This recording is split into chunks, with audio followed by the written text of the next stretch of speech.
So as I mentioned last night, this is my 25th year as a rabbi. This is 20 years of me and Rabbi Jenny here on Newton Road and here at Beth Meyer. Feel blessed. And this is the 150th year of Beth Meyer. It's been mentioned beautifully by our president and others. For me, this has been the hardest year to be a rabbi and maybe an American Jew in my lifetime. Hands down. And I know that many, if not everyone else here, is totally with me.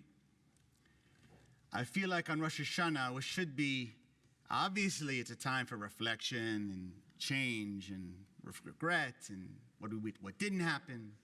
We hold those who are no longer with us in this world. But there's a time for celebration and for joy. But it's very, very hard. I feel like we could just cry for minutes here, and that would be the sermon, you know? Hostages still kept underground. October 7th, ringing essentially a year later. And not only, of course, the most recent attacks by Iran more than once, the fear we feel not only in our solidarity with our siblings in Israel, but also here, prior and during this year. It's not like this is not something I enjoy reviewing, but this is what the work is of Rosh Hashanah. You have to go back and look and remember what happened this year. We still had those events of the anti-Semitic flyers in neighborhoods around Raleigh with bullseyes put on the heads of prominent Jewish Americans. Rabbi Dinner spoke publicly that her house was directly targeted for hate crimes that the FBI is investigating and has investigated. We had bomb threats. They were hoaxes. We think about hoaxes that included numerous Jewish institutions in the Triangle, including ours. This all happened in the run-up and during October and before. We have politicians today that are using talk, not implying anti-Semitic, direct from their mouths, anti-Semitic. And I'm not here talking about whether it's from the left or from the right, whether it's from universities like the flagship that seem to permit speakers. I get the free speech argument, where the quote came out, October 7th was a day to celebrate, a celebration, to those on the right who say that if they lose an election, it's because of the Jews. I mean, this is a time that's incomparable. The number of people in our shul that have come to me with tears, genuinely concerned and afraid for themselves, their children, their family members. Even though there is no threat that we know of, God forbid, but just the feeling of this environment. I'm so proud, as our president beautifully said, that we've put this fence, and very quickly so, due to leadership by our board, across our campus. But what does that say? A shul should be a prayer for people to come, not to be blocked. If the children in the preschool are asking me and Rabbi Jenny, what is this fence for? When I, and even our children, just a few years ago, there was no fence. It wasn't seen as necessary. What does that say about not only the state of this generation, but what is coming down the road? The anxiety, the resources spiritually and of treasure that we are devoting to security that is not being given to those in need breaks my heart. The purpose of the shul, with all respect to my loving president, isn't just to secure, I know he's with me on this, is to secure it. It's to study Torah in it. I know he's with me. So this is the tension. How do we live proud and joyfully on Rosh Hashanah in any way when we are anything but? So here's what I'm going to say. Because I would say with all that, there is one particular piece that is truly, it's got me right in, they say the kishka. It's like right there. And I know you're with me because you've talked to me about it and you shared it with me too. It's not the same as the horror of the death, the murder, the rapes, the fear, the attacks, but it's real close, okay? It's this feeling that people that we thought would have our back in our moment of crisis have suddenly gotten quiet. And some people who we've been there for seem to have fallen away. And then you look at their Instagram, and it's even worse than fall away. They're all of a sudden experts on the Israeli-Palestinian conflict, even though they've never visited, read an article, or understood anything about its hundreds and thousands of years of history. Who has our back? And that's what I want to talk about here today. So I have to start, though, because it's Rosh Hashanah. We can't have these people take away some of our joy, okay? And our president, who we have this real kinship because I got a football story too, okay? And I want to say it with fun because your rabbi, for 1 year, was a football player, okay? And I've told these stories in the past, but we got a new crop of people. I got to tell my new stories, all right? And I share a few of them. I keep a few of them hidden, waiting for the right time. And oh boy, I think this is the right time. So I grew up in Maryland, soccer player, okay? Soccer has its own culture. I loved it. I was a decent player, we'll say, okay? But going into my junior year, I broke my wrist in a play during a game. Fast forward, I'm approaching my senior year. It's a spring. And one of the coaches, my tennis coach, was also the football coach. He said, Solomon, the soccer team's really good in your senior year. You missed a year because your wrist, you're probably going to be riding the pine. If you know what that means, he's going to be, sit on the bench a lot. That's riding the pine, all right? You're not going to get a lot of playing time. If you'd like, we need a kicker on the football team. I've seen you play. You have a good foot. Would you want to be our kicker? So, of course, I did the stupid thing of asking my mother, may she rest in peace, what she thought about that. No. At 17, that meant yes, okay? I got sent by my high school to the University of Maryland kicking team for 1 week. And what was amazing about it is back when I was doing this, high school, I won't say how many years, but 30-something years ago, they still were the kickers where they take a lineman and just throw him over to be a kicker. It's a big guy, because kicking, punting, it was it was just the beginning of the soccer players starting to make it a profession and starting to get paid in the NFL. So I go to this thing, and I'm fired up, and I'm a goody two-shoes, and I follow it. I'd never put on the full uniform or the foot pads. I'd never worn a helmet. I was a soccer player, okay? I go there, and I would learn. I come back and play my season. Now, my team, Howard High School, I'm very proud, Howard Lions, we were not particularly good. I did not have that many chances to kick. I kicked a number of extra points. We did score once in a while, but what I got really good at was punting. And for those that know punting, that's when you've reached your fourth down. You have no other options. You got to punt. And the worst part I learned very quickly is when you can't even move the ball and your team is actually, the offense is really close to your own end zone and the punter is standing at very, very tiptoes in the back of the end zone. And these guys come at you like they've seen, it's like fresh meat. I don't know how to describe it. Brisket on Rosh Hashanah when you're hungry, all right? They are going bonkers for it, okay? But all I was to say is I didn't understand football culture that much. I grew up as a soccer player. It's different. And during the practices and warm-up, the coaches were like, oh, he's the kicker. And they'd send me over to the side. Kicker, go kick. Go over there.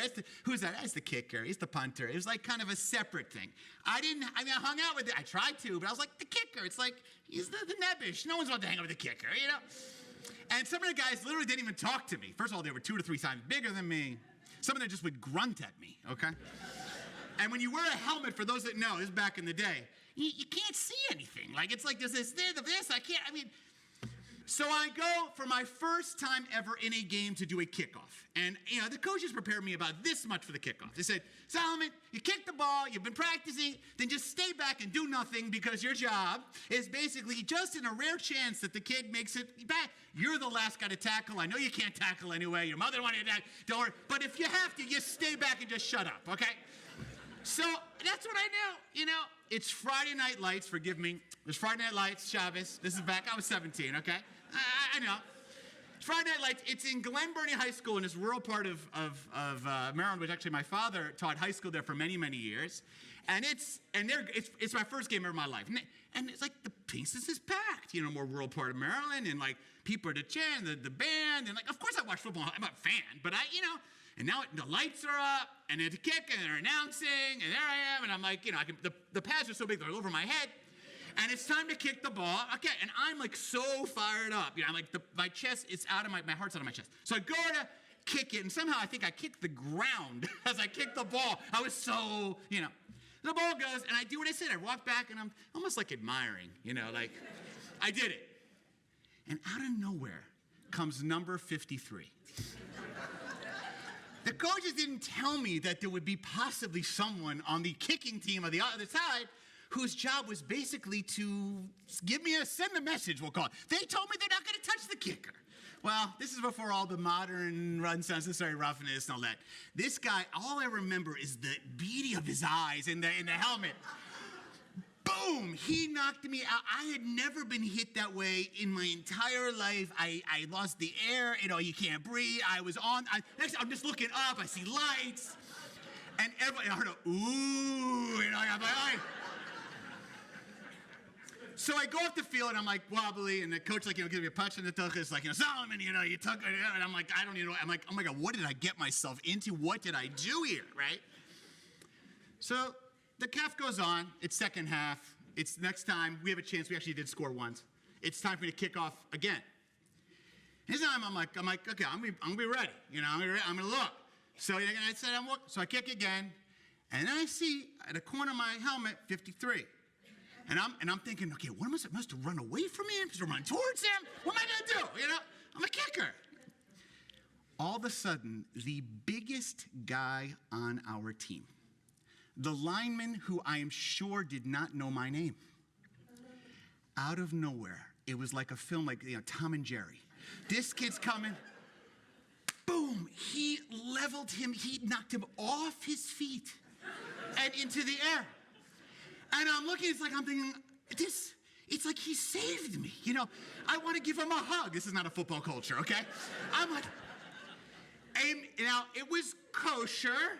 Barely, okay? He was allowed to, but not, it was probably definitely necessary roughness, you might call it. It was a little tough, all right? And afterwards, all the players on both sides of the team started, they get up, and it was almost like this kind of fracas, like almost going to be a fight, which is not supposed to happen, separate apart. And the referee comes over to our coach and all of us and says, you can't do that. You shouldn't do blah, blah, blah. That was illegal. Not illegal, a penalty, but that was not the spirit of football. You should do it. And the coach is like, yes, ref, we totally get it. Meanwhile, behind, he takes the other guy and he hits him on the tuch and says, great job, way to go.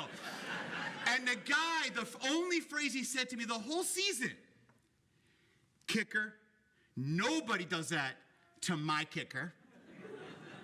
I have your back. It gives me chills telling a story. He never spoke to me again, okay? I was too scared to talk to him anyway. That feeling that he saw me in my vulnerability, in my suffering, and he stood up for me. He said, I see you, and I'm not going to be a bystander. I'm going to be an upstander. Now, I want to now transition. That's a little light, because I want to bring us to one of the lows of this year, just one story from October 7th, just one. Because I want us to go to that place where we can, I know we feel it, but really feel it in Rosh Hashanah, and this bima, on this ark, in this shul, of how our whole community has felt vulnerable and in need of having someone at our back. This is just one story. If you are familiar, there was a film being presented by the Israeli embassy throughout North America, actually came to Raleigh. This is one scene in that film, which frankly I couldn't see. Because after my visit to Israel in the fall, many of you know I'm very proud, you sent me as a delegate, as a shaliach, as an emissary of this community, with a group of rabbis from across the country to visit Israel and southern Israel. And this story took place near where I visited. In one story, a Israeli family in a kibbutz in southern Israel, right outside of Gaza, were hiding in the safe room. And as you know, the safe room was not meant to be a locked safe room. It's safe rooms for missiles. So they're holding the door. It's a father and two children, 13 and 11-year-old boys. The terrorist is pushing at the door. The father's holding it as best he can. Kids are screaming. Finally, the terrorists break open the door, and they throw in a grenade. The father jumped on it. It explodes. He's killed immediately. But the deafening sound of the grenade blinds one of the children in one eye, and the other child is immediately deaf. And in the film, what happens? The one that's blind in one eye goes and walks up to the door as a terrorist comes in, and he's eating food. And the child, in utter paralyzed fear, says, "You're eating my mother's food." And he says, "Where is she? I'm going to kill her too."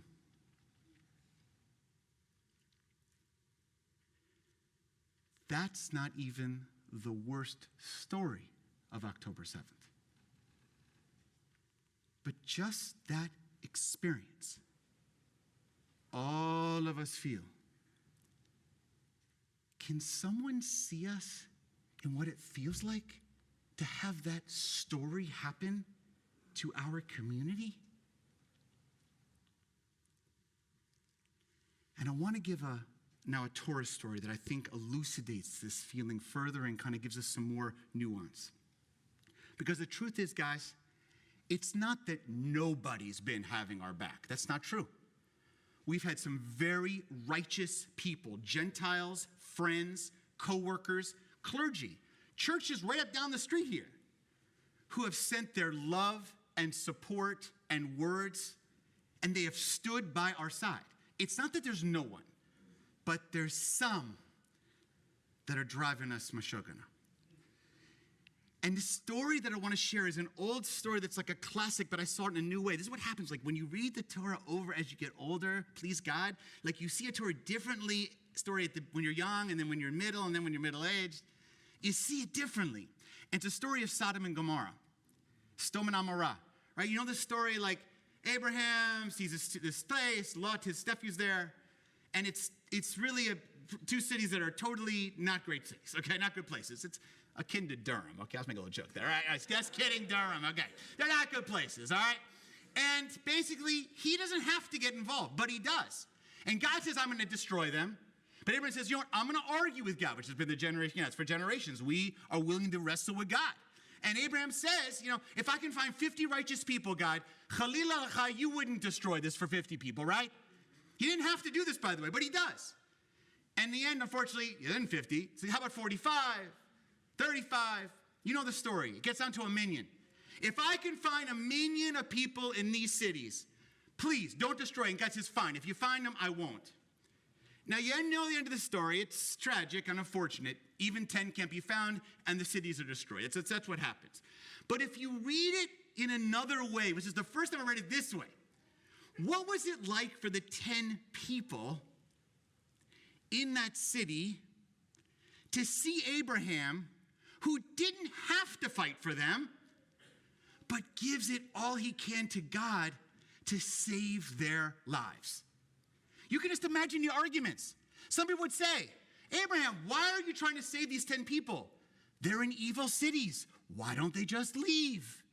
Maybe they're connected somehow. Maybe something's wrong with them if they're still there. How can they be so righteous? Abraham doesn't care. He sees 10 vulnerable people suffering, and he stands up for them. You know what they say, and sadly they do die, of course, but you know what the research says? The number one fear of most people is to die. You know what's even higher than that? Is to die alone.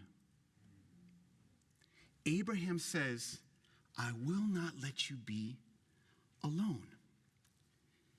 And one of the greatest challenges of this moment has been that there have been people that have taken this moment of challenge and struggle and anger and fear and sadness for our community and manipulated it for their own political gain, whether it's the local city council or university or other national places.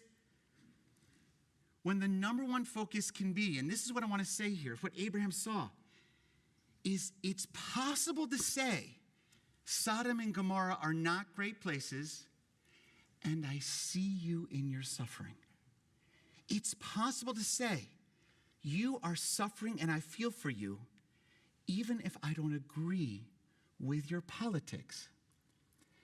Where do we see this so beautifully? In Israel. There are Israeli soldiers that went to Gaza and now to Lebanon, who have fought and given their lives, who have fought and been injured, who came out of Gaza to protest in downtown Tel Aviv against the government. Up to 750,000 Israelis, something like the equivalent of like 20 million Americans in percentage, protested the government that they're actually supposedly defending. Are we questioning their Zionist commitment? No. It is possible to disagree about one's politics and see one in their suffering. In Western North Carolina right now, we are not asking which presidential candidate you voted for. We're saying we see you in your suffering and we are there for you. And that's beautifully, one particular pastor I want to mention, Melissa Flora Bixler from the Mennonite Church down in downtown Raleigh-Mordecai area. So proud and touched by her friendship to this community. I know her well. Her politics are such that they are not extremely excited about the Netanyahu government. By the way, neither are a lot of rabbis in America, okay? But she has come with her congregants to pray at our synagogue. And at the end of services, when we invite people to introduce themselves, they said, whatever the politics all around the conflict, we stand with you. We know that you are suffering. We know that you are afraid. We will not let you be alone. It's possible to say things like, heads up, we as the Jewish people are fighting a war against true venal evil of Hamas and Hezbollah. And yet we also pray for innocent Palestinians and Lebanese caught and killed.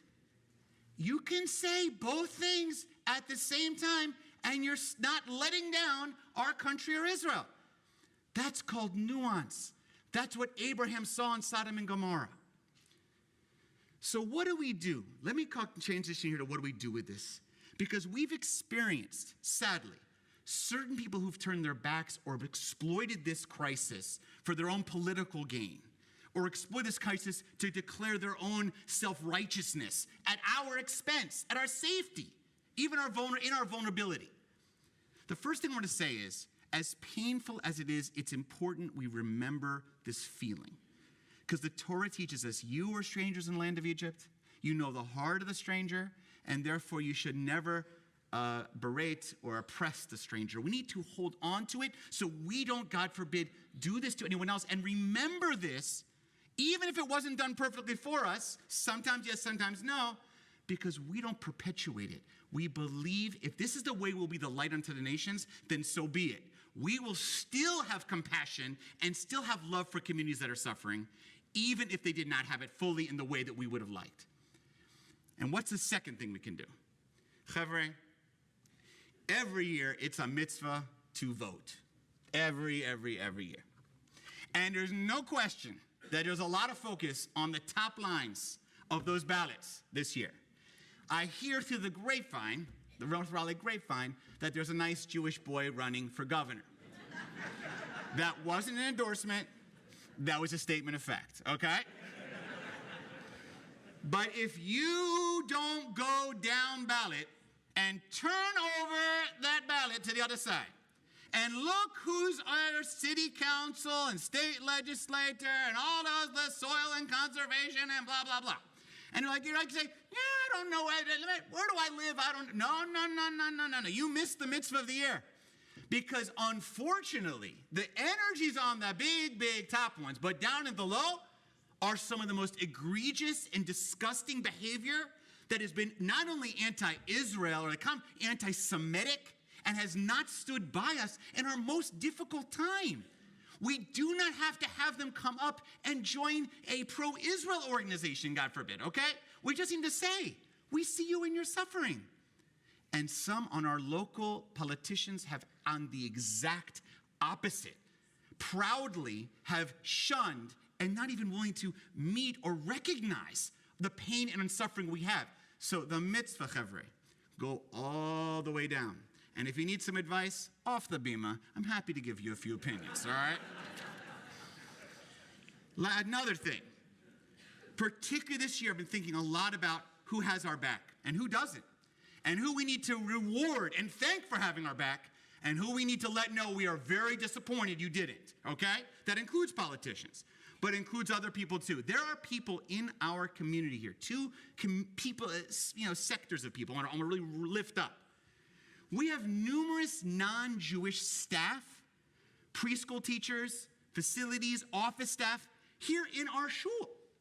And after October 7th, if you think the Jewish community is scared, can we imagine what non-Jewish staff, maybe their families are saying to them? You're going to the place where they're putting up a security fence. You're going to a place where they're having more armed police officers. Why don't you just leave that job? But our non-Jewish staff has held tight and stood by our children in their fear. They are often the front lines when, God forbid, someone comes onto our campus who is somewhat suspicious. These are the people that come and approach them first. So I want you to know, I know, and we see it with our own eyes, it's not that we're all alone. It's not true. On the opposite, there are people who have been extremely close and supportive right here. But let me throw out one more. And I mentioned a little bit before, but I really want to lift it up again. And I think you know it. But this generation of families with children and families with young children, the days after October 7th, when parents in the parking lot want to drop their kids off for a Jewish education and Jewish community experience, who need to go to work, but at the same time are gripping that steering wheel, saying, if I drop off my kid, am I sending them into, God forbid, slaughter? These families, not all, but a significant number, are extraordinarily anxious. I'd even say some are terrified. And what's important is that we all say we have their back.